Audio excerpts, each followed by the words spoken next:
నమస్తే YR five news కి స్వాగతం. ఇక్కడ విశేష ప్రభుత్వ అధికారులకు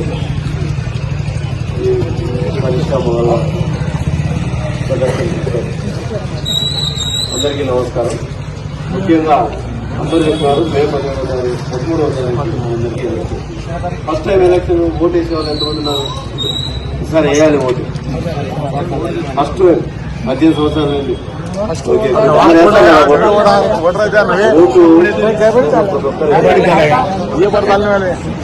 చాలా మంది అనుకుంటుంటారు ఒక ఓటు వేయకుంటే ఏమైంది లేదా? ఒక ఓటుతో ఓడిపోయిన వాళ్ళు భారతదేశం అంతా చాలా మంది ఉంటారు. మీరు పేపర్లో చదివితే ఒక ఓటు తేడాతో ఓడిపోయినారు అని. అంటే ఆ ఓటు మీ ఓటు విలువ ఉందనే లేదని ఉంటుంది కదా. అందుకని ప్రజాస్వామ్యంలో ప్రతి ఒక్కరి ఓటుకు చాలా విలువ ఉంది. ఆ విలువ మీ హక్కును ఎట్టి పరిస్థితుల్లో కోల్పోరాదు. చాలా మంది పల్లెల్లో 100 సంవత్సరాలు 110 సంవత్సరాల ముసలోళ్ళు కూడా ఓటు వేయకపోతే చాలా బాధపడుతుంటారు. వాళ్ళు తీసుకొని ఖచ్చితంగా ఓటు వేయాల్సిందే. ఎందుకంటే ఓటు వేయకపోతే చనిపోయినట్టు లెక్కని వాళ్ళు భావిస్తుంటారు. ఓటు లిస్టులో ఓటు వేయకపోతే ఓటు ఉంది చనిపోయినట్టు లెక్క.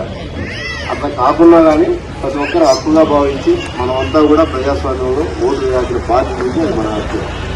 మనము చాలా పండుగలు జరుపుకున్నాం ఇక్కడికి వచ్చిన తర్వాత. కార్యక్రమానికి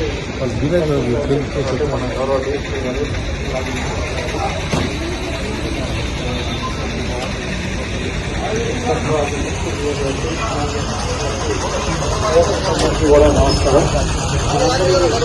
మన దేశం అనేది ప్రపంచంలోనే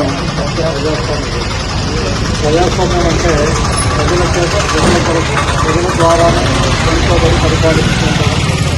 అంటే మనమందరం వివిధ రకాలైన వృత్తుల్లో రకరకాల జాబ్స్లో ఉంటాం కాబట్టి మనమే ఒక లీడర్ని ఎన్నుకొని ప్రభుత్వాన్ని ఏర్పాటు చేసుకొని మన పరిపాలన మనం సాగిస్తూ ఉంటాం.